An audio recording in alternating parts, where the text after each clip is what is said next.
네, 자 마감 전 주목해볼 리포트와 함께 종목을 공략해보는 순서입니다. RM 스몰캡 오늘 리서치 RM의 최성원 대표 자리하셨습니다.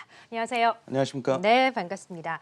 자, 시장이 좀처럼 약세 분위기에서 좀 벗어나지 못하고 있습니다. 그래도 네. 또 이슈가 있는 종목들로 수급은 쏠리면서 종목 장세는 여전히 좀 이어지고 있거든요. 네. 그런 면에서 오늘 가지고 오신 종목도 기대가 됩니다. 오늘은 어떤 종목 가지고 오셨어요? 예, 네. 오늘은 그 마이크로 디지털이라는 기업이거든요. 네, 지난주에 이제 한미 정상회담이 있고 나서 그렇죠. 문재인 네. 대통령이 우리나라를 백신 허브로 만들겠다라는 그런 구상을 발표를 했는데요.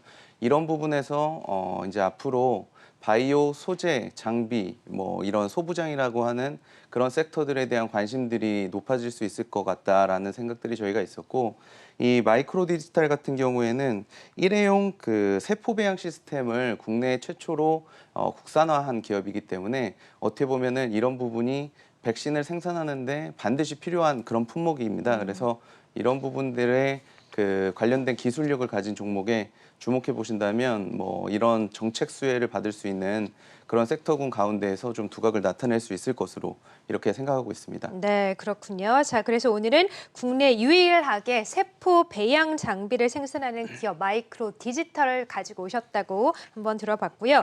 코로나19 백신을 생산하기 위해서 이 세포 배양백이 좀 꼭 필요하다라고 말씀하셨는데 지금 좀 품귀 현상이 일어나고 있다고 하던데 네. 현재 상황이 좀 어떻습니까?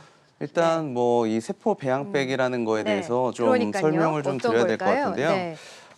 우리나라에서는 지금 삼성바이오로직스나 셀트리온 같은 이런 바이오 시밀러 업체들이 이런 백신 같은 것들을 생산하기 위해서는 기존에는 이 동물 세포를 배양하는 그 항체용 백신을 생산을 계속했었습니다.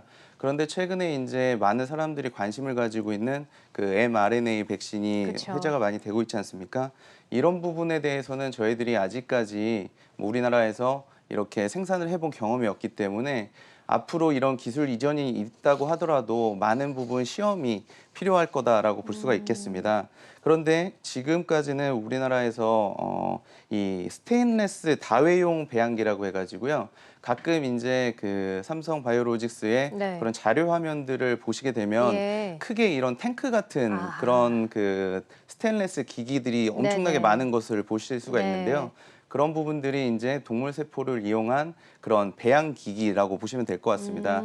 그런데 이런 기기들이 문제점이 뭐냐면 한번 이런 배양을 시작한 이후에 다시 다른 제품들을 이제 생산하기 위해서는 멸균 과정을 이렇게 거쳐야지 됩니다. 그래서 네. 이런 멸균 과정이 반드시 필요하기 때문에 이런 부분들이 뭐 빠르게는 수일, 뭐 많게는 일주일 정도 걸린다고 지금 알려져 있기 때문에 이런 부분들에서 대체 안으로 일회용 배양기를 사용하게 되면 일회용이요? 네, 네. 그렇습니다. 이래서 일회용 배양백을 사용을 하게 되면 이런 부분에서 시간을 많이 단축시킬 수도 있고요. 뭐 제품을 생산하는데 원활한 그런 플로우를 가져갈 수가 있기 때문에 이런 부분들에서 동사에 대한 그런 주목을 뭐 최근에 많이 하고 있다라고 보실 수가 있겠고요. 네. 지금 뭐 노마백스라든지 화이자 같이 이런 그 코로나 백신들을 위탁 생산하고 있는 대형 제약사 같은 경우에도 이 그 세포 배양의 공급이 지연이 되게 되면서 어떻게 보면은 지금 백신 공급의 차질을 많이 빚고 있다.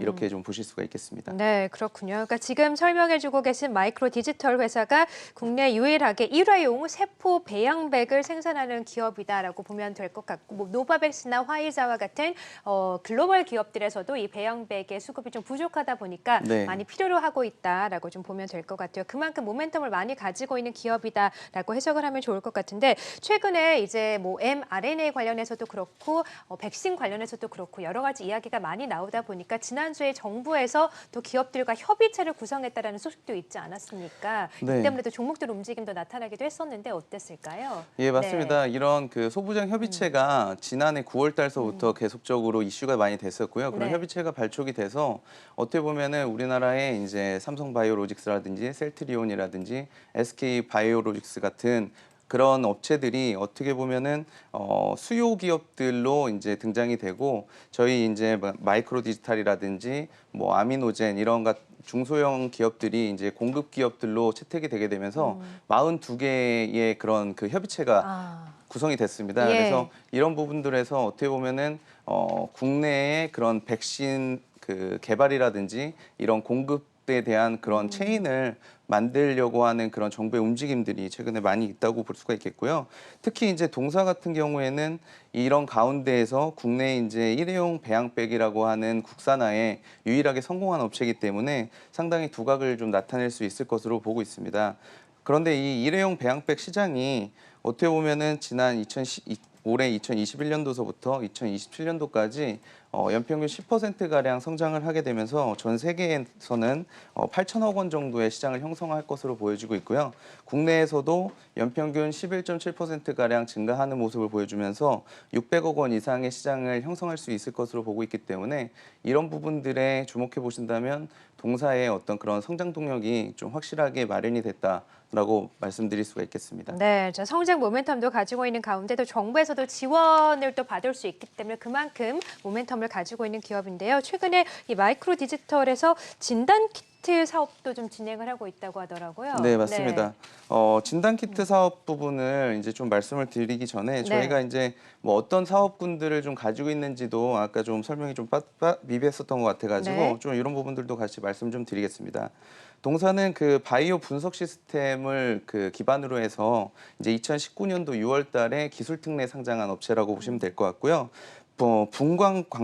분광 광도계라고 해서 이 DNA의 어떤 그런 질량을 측정한다든지 그런 구조들을 파악할 수 있는 그런 제품을 만들었다라고 보시면 될 것 같습니다. 전 세계에서는 이제 나노드랍이라는 제품이 전 세계 시장의 70%를 가지고 있는데 동사가 개발한 제품이 이런 경쟁사 대비해서 한 50% 가격이 이제 저렴하기 때문에 이런 부분을 가지고서 이제 기술 특례 상장에 성공했다라고 보시면 될 것 같고요. 두 번째로는 이 체외 진단 의료기기 부분인데요. 제가 이제 오늘 그 오전에 건강검진을 좀 받고 왔는데 네. 요즘에는 이제 병원에서 피를 뽑은 다음에 그 피를 이용해서 바로 그 장소에서 그 어떤 그런 그 항목들에 대한 검사가 네. 바로 진행이 되거든요. 바로 나오는군요. 네, 그렇습니다. 네. 이런 거를 이제 현장 진단기기라고 해가지고요. 뭐 음. 혈당을 체크를 한다든지 아니면 뭐 최근에는 알츠하이머 같은 것들도 이런 피 검사를 통해 가지고 네. 그 앞으로 발생 가능성을 파악할 수 있을 만큼 상당히 이제 앞서 있는 그런 그 체외 분석 기기를 해당 동사에서 가지고 있다라고 말씀드릴 수가 있겠습니다. 그리고 세 번째로 일회용 세포 배양 시스템 사업군 같은 경우에는요. 올해 이제 전체 매출에서 한 13% 정도 차지할 것으로 보고 있는데 이 부분이 이제 말씀드린 바와 같이 국산화에 성공한 제품이고 아직까지는 시제품만 들어가 있는 상황이지만 최근에 이제 정부 쪽에서 국산화에 대한 그런 의지가 상당히 강력하게 피력이 되고 있고 그리고 백신을 생산하기 위해서는 이런 그 배양백에 대한 그 쇼티지가 지금 상당히 심각한 상황이기 때문에 네. 2분기 빠르면 2분기 그리고 하반기에는 분명히 관련 부분에서 매출이 있을 것으로 보고 있습니다. 지금 동사가 삼성바이오로직스라든지 셀트리온 같은 업체들의 이미 테스트가 진행되고 있던 것으로 알고 있기 때문에 네. 어떻게 보면 이런 부분에서 뭐 좀 큰 이슈가 좀 발생될 수 있을 거라는 점이 저희들이 이제 보는 투자 모멘텀이라고 볼 수 있겠고요. 그리고 이제 마지막으로 항체 진단 키트 앵커께서 말씀하신 것처럼 필리핀에 올해서부터 170억 원 규모의 이 항체 진단 키트가 공급이 되거든요. 그러면서 2분기에는 확실하게 이제 턴어라운드를 할 수 있는 그런 기반을 마련했다라는 점이 어떻게 보면 긍정적이라고 볼 수가 있겠습니다. 원래 이런 그 기술 특례 상장 기업들이 상장 이후에 언제까지 이제 흑자 전환을 할 수 있는지에 대한 그런 의문점들이 많이 있는데요. 네. 동사는 이제 2분기에는 분명히 턴어라운드 하는 모습을 보여주게 되면서 기술 특례 상장에 대한 그런 그 투자자분들의 그런 그 성원에 보답하는 그런 실적을 분명히 나타낼 수 있지 않을까 이렇게 생각하고 있습니다. 네. 그리고 말씀드린 바와 같이 하반기에는 이 일회용 세포 배양 시스템이 분명히 공급이 가시화되면서 어떻게 보면은 이제 성장 모멘텀으로 활용될 수 있을 것 같습니다. 네, 그렇군요. 자, 그래서 오늘 마이크로 디지털에 대해서도 유망하게 볼만하다라고 설명을 해주셨습니다. 우리나라 국내 유일하게 세포 배양백, 일회용 세포 배양백을 출시하는 기업이기도 하고 또 항체 진단 키트를 개발하고 있고 또 2분기에 실적 흑자 전환에 대한 기대감도 가지고 있는 종목인데요. 앞으로 좀 전략은 어떻게 가져갈까요? 네, 지금 지난주 같은 경우에 이제 한미 정상회담 이후에 백신과 관련된 그런 이슈들이 네. 상당히 시장에 많이 관심을 받았습니다. 그러면서 주가가 좀 선반영된 부분들이 없지 않거든요. 오늘 뭐 주가가 좀 올랐다가 하락한 상황이지만 어떻게 보면은 지금이 상당히 좋은 기회로 작용할 수 있다라고 저희들은 판단하고 있고요.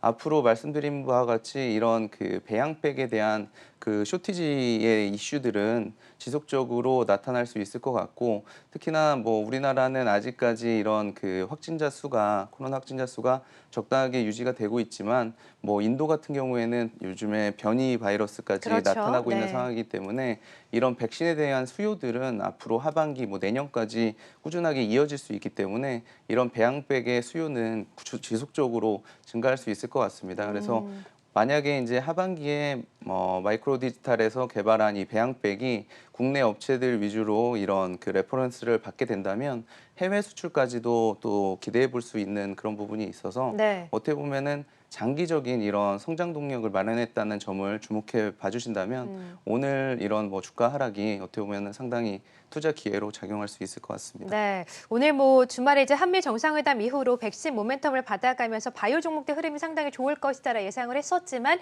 생각보다 좀 좋지 못한 모습 가운데 그래도 마이크로 디지털 오히려 좀 이렇게 주가가 좀 지지부진할 때 오늘 그래도 5% 넘게 오르고 있거든요. 아, 네. 이럴 때 좀 기회로 삼아도 될 만하다라고 하셨고 그러면 목표 가격은 어느 정도로 좀 보고 계세요? 저희가 이제 기술 특례 상장 기업이다 보니까 아직까지 매출액이 20억, 30억 정도 수준으로 상당히 저조했었습니다. 하지만 올해에는 말씀드린 바와 같이 뭐 코로나 항체 키트를 가지고서 최소 150억 원 정도의 매출이 발생이 되고 영업이익도 이제 2분기서부터는 플러스 전환할 수 있을 것으로 보고 있거든요. 네. 그렇기 때문에 아직까지는 이제 실적을 가지고서 이런 그 회사의 적정 주가를 말씀드리기는 좀 뭐 너무 섣부른 감이 예. 있고요. 하지만 분명히 이런 기술력이 대외적으로도 평가받는 시점이 와 있기 때문에 이런 부분들을 감안했었을 때 충분히 아직도 주가는 좀 저평가 상황에 있는 것으로 이렇게 좀 진단할 수 있겠습니다. 네, 알겠습니다. 오늘은 기술 특례 상장 기업입니다. 마이크로 디지털 세포 배양백을 개발하고 있는 기업인데요. 마이크로 디지털에 대해서 함께 살펴봤습니다. 리서치 RM의 최성환 대표와 함께했습니다. 고맙습니다. 감사합니다.